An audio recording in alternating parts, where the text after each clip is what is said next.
¿Crees honestamente que debes trabajar muy duro para alcanzar el éxito en tu cargo al estar estancada con la clase de personas que estás atascada? Atascada. Sí, piénsalo y sabrás a qué me refiero. Bueno, supongo que es cierto. Hay muchas personas perezosas e incompetentes, pero ¿yo qué puedo hacer? Decírselos no suele ayudar. Trato de hacer las cosas de la mejor manera. A uno los soporto, a otro los motivo. Y siempre trato de sonreír. Pues la verdad, siento que hago las cosas de la manera correcta y me siento orgullosa de eso. Comprendo, pero para cuando hayamos terminado hoy no te sentirás tan orgullosa. Lo que haces es a menudo erróneo. ¿Cómo va a ser erróneo tratar a la gente correctamente? La verdad es que no los tratas correctamente y eso está causando más problemas de los que crees. ¿Qué quieres decir? Vas a tener que explicarme eso. Claro que sí, con el mayor de los gustos. Puedo ayudarte a identificar cuál es tu problema y para eso es que estamos acá. Es más, y puedo ayudarte porque yo tengo el mismo problema. Para comenzar, necesitas conocer un problema que se haya ubicado justo en el núcleo de las ciencias humanas. Tienes pareja, ¿verdad? Sí, así es. Y recuerdas cómo comenzó todo ese montón de posibilidades que se abrían, la fantasía y la magia que tenías hacia el futuro. Lo recuerdo. A mí me ocurrió lo mismo. Déjame te cuento una anécdota que me sucedió hace algún tiempo. Yo era un joven administrador de empresas que arrancaba su carrera profesional y trabajaba para una transnacional muy importante. Mi responsabilidad era básicamente generar la estructura organizacional para que en los países sede la compañía pudiera crecer y consolidarse. En ese entonces también andaba muy enamorado de mi novia y le propuse matrimonio. Fijamos fecha para casarnos el 16 de diciembre.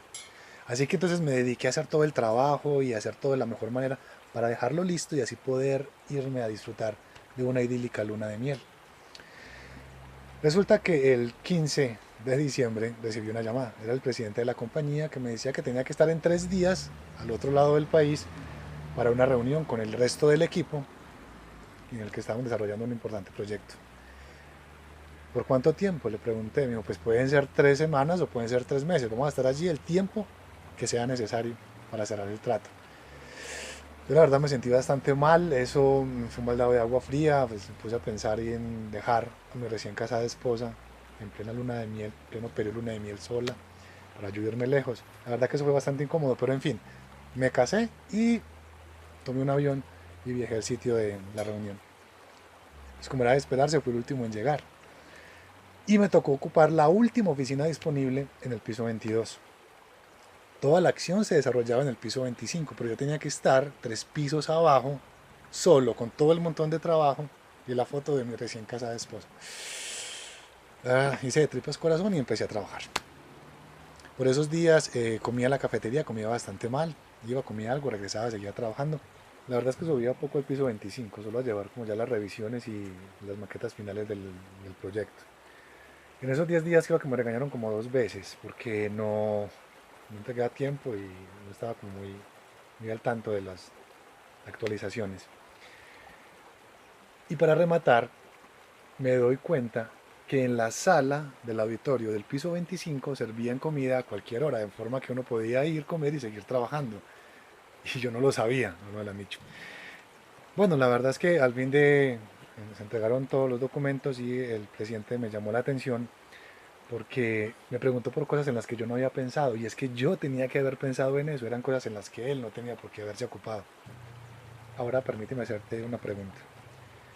Según lo poco que te he contado de esa experiencia, ¿tú crees que yo me encontraba realmente comprometido con redactar bien los documentos para que el trato saliera bien para ambas partes? No, realmente no lo creo. Da la impresión de que no te entregaste de lleno al proyecto, estabas preocupado en otra cosa. Sí, en efecto, no estaba entregado. ¿Y tú crees que el presidente se dio cuenta? Creo que después de esos 10 días fue evidente. ¿Tú crees que con esa actitud él habría podido pensar que yo me había integrado con la visión del asunto, o que estaba comprometido con llevarlo a feliz término, o que estaba siendo útil para el resto de los integrantes del proyecto? No, no lo creo así. Al aislarte, estabas arriesgando el resultado del acuerdo. Creo que tienes razón. Me había convertido en un problema. Pero, contéstame algo. ¿Cómo crees que yo habría reaccionado si alguien me hubiera acusado de no estar comprometido, de no estar colaborando? ¿Crees que yo habría estado de acuerdo con esa opinión? No, creo que te hubieras puesto a la defensiva si alguien te lo hubiera dicho así. Tienes toda la razón, pero es que piénsalo. ¿Quién había tenido que dejar sola a una recién casada esposa para acudir a esa reunión? Yo. ¿Quién tenía que trabajar 20 horas seguidas? Yo. ¿Quién tenía que estar trabajando 3 pisos abajo de donde ocurría toda la acción? Yo. ¿Y a quién no se le dijo nada de detalles tan sencillos como por ejemplo lo de la alimentación? A mí. Pues es que en ese orden de ideas, desde mi punto de vista, ¿quién le estaba poniendo las cosas difíciles a quién? Supongo que pensabas que los demás eran la principal causa del problema. Puedes estar segura de eso. ¿Y qué me dices de estar comprometido, colaborar o asumir la visión? Te das cuenta que desde mi perspectiva no solo estaba comprometido, sino que bien habría podido ser la persona más comprometida del proyecto. Es que después de todo, a nadie le habían puesto más dificultades que a mí, y sin embargo yo seguía trabajando duro. Es cierto, seguramente te sentiste de esa manera. Ahora piensa en el problema. Yo no estaba comprometido, no colaboraba, no asumía la visión del proyecto y solo le causaba dificultades a los demás. Todo eso supone un problema, pero hay un problema aún mayor y es de lo que ahora tú y yo vamos a hablar. El mayor problema de todos era que yo no podía darme cuenta de que tenía un problema. Y es que no se le puede encontrar solución a un problema como por ejemplo el de la falta de compromiso si antes no se le encuentra solución al mayor problema de todos, que es el no poder darse cuenta que no estoy comprometido del todo. Aquella insistente ceguera que tenía en ese momento tiene un nombre. Los filósofos la llaman autoengaño. Yo prefiero decirle estar dentro de la caja. Y es que cuando hablamos de autoengaño, yo suelo decir que estamos dentro de la caja. Así estaba yo en ese momento. Estaba, digamos que ciertamente atascado en esa situación porque no sabía que podía tener un problema. No veía las cosas desde otra perspectiva que no fuera la mía. Y entonces por eso me resistía a creer que la verdad o la realidad fuera otra. Así pues estaba dentro de la caja, apartado, cerrado y ciego. ¿Crees que eso tiene sentido? Claro, capto la idea. Y es que en el día a día no hay nada más común que el autoengaño, pues está presente en todo lo que nos rodea. En el hogar, en la academia, en el trabajo, sobre todo en el trabajo. En las organizaciones sí sé que practica el autoengaño con ganas. Por ejemplo, en tu posición, piensa en alguien que tú has visto que suele comportarse de forma errónea y piensa si esta persona sabe o no que lo está haciendo mal. Si conozco a alguien así. Bien, pues ahí te va esta pregunta. Esta persona en la que estás pensando sabe que está equivocada del mismo modo en que tú consideras que está equivocada. No, ciertamente no. Y eso es lo que suele suceder. Identifica a alguien con un problema y por lo general será alguien que se niega a aceptar las opiniones de los demás. Eso es autoengaño, la incapacidad de darse cuenta de que uno tiene un problema. ¿Recuerdas que ahora te dije que hay un problema de las ciencias humanas que debes conocer? Sí, Bueno, el problema es ese precisamente, el autoengaño, la caja. Para exponértelo mejor te voy a contar una historia. ¿Has oído hablar de Ignaz Semmelweis? no, ni idea. Una enfermedad o algo así. No, no, no, pero parecido, casi. Ignaz Semmelweis fue un médico húngaro de origen alemán, especializado en obstetricia, que vivió a mitad del siglo XIX. Trabajó en el Hospital General de Viena, en ese tiempo una importante institución de investigación, donde intentó llegar hasta el fondo del horrendo índice de mortalidad existente entre las mujeres de la sala de maternidad. En la sección donde trabajaba Semmelweis, el índice de mortalidad era de 1 por cada 10 parturientas. Imagínatelo, 1 de cada 10 mujeres que llegaba para dar a luz moría. Qué miedo. Oye, es de tener miedo. El Hospital General de Viena tenía tan aterradora fama que algunas mujeres llegaban a dar a luz en la calle y solo después acudían al hospital. La acumulación de síntomas asociados con esas muertes se conoció como fiebre puerperal. La ciencia médica convencional de la época aplicaba un tratamiento separado a cada síntoma. Por ejemplo, la inflamación significaba que el exceso de sangre acumulada generaba la hinchazón, de modo que sangraban al paciente o le aplicaban sanguijuelas.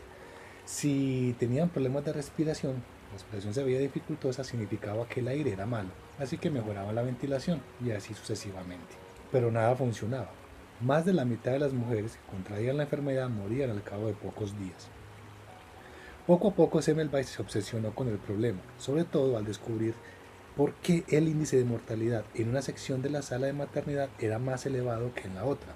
La única diferencia evidente entre las dos secciones era que la de Semmelweis estaba atendida por médicos, mientras que la otra estaba atendida por comadronas.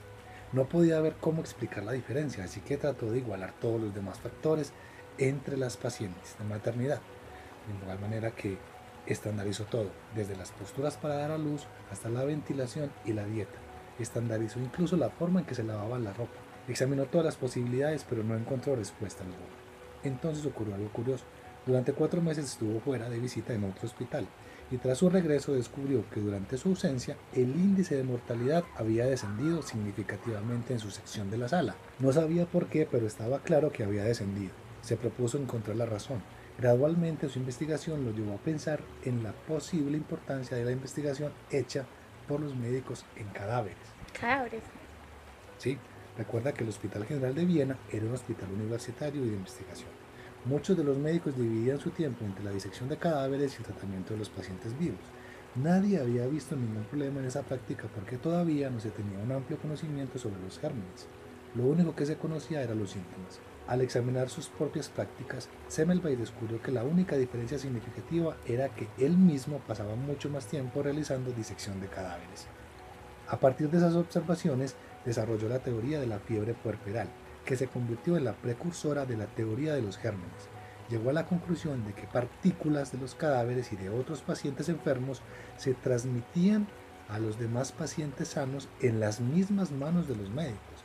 Así que instituyó de inmediato la política de exigir que todos los médicos se lavaran las manos meticulosamente con una solución de cloruro y lima antes de examinar a cualquier paciente. ¿Y sabes qué fue lo que pasó? El índice de mortalidad descendió inmediatamente a 1 de cada 100. Así que por lo tanto tenía razón.